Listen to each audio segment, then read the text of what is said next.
Perception का एक खेल सर कितना खतरनाक है कि नूह में हिंदुओं को की हत्या की गई। यदि वो मंदिर नहीं होता तो पता नहीं कितने सैकड़ों लोग मारे जाते जो शिव भक्त थे।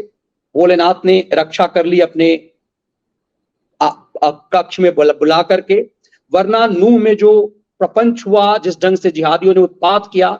आज मैंने 3 जाबाज रिपोर्टरों को बुलाया था जो नूह की जमीन रिपोर्टिंग करके आए।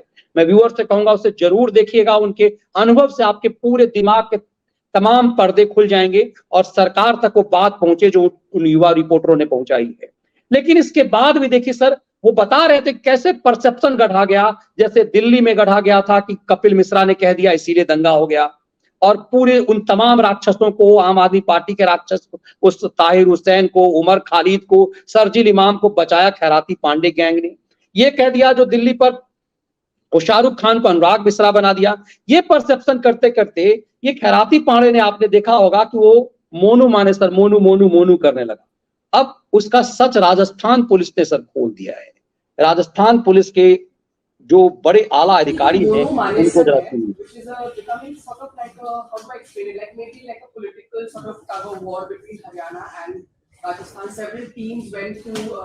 catch him, and then the chief minister got on record to say that in fact the police did cases against the Rajasthan police. So we just want to know what is the kind of help that you have received from the Haryana police on this, and how many times have you gone across to try and bring him back?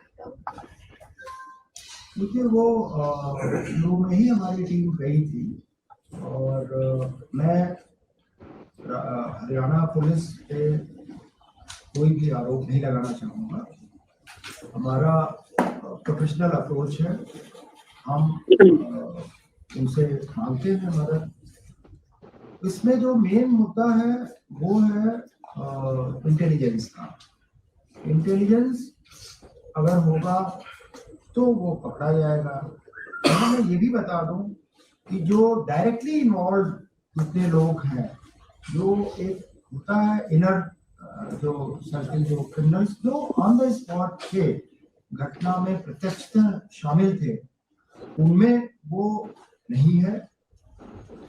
एक दूसरा जो होता है background पीछे से, उसमें उसकी भूमिका का तफ्तीश जारी है एंड हम उसके लिए कोशिश भी कर रहे हैं।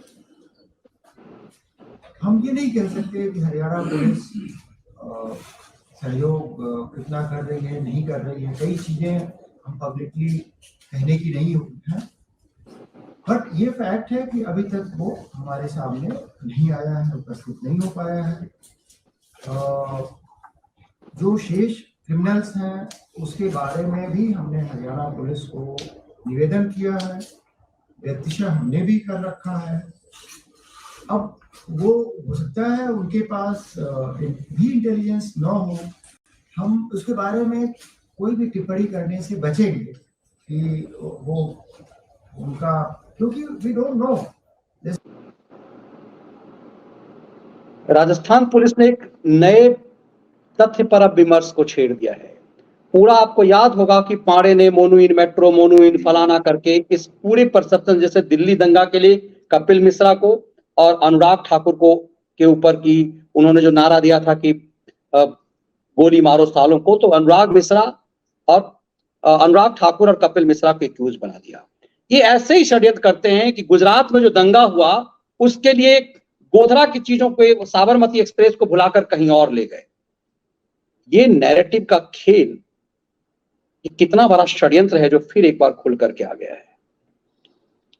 मनीष जी, ये जो राजस्थान पुलिस ने आज जो कुछ कहा है वो जरा मैं बड़े ध्यान से सुन रहा था कि इनकी बात को, तो उसने कहा कि सीधे हत्या करने वाले जो लोग नामजद जो स्पॉट पर मौजूद थे उनमें तो मोनू मानेसर नहीं था।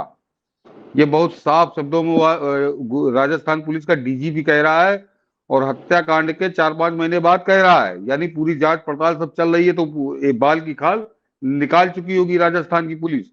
तो वो डीजीपी कह रहा है कि जो हत्या हुई ऑन द स्पॉट वो आदमी नहीं था, सीधे हत्या करने में वो शामिल नहीं था सीधा।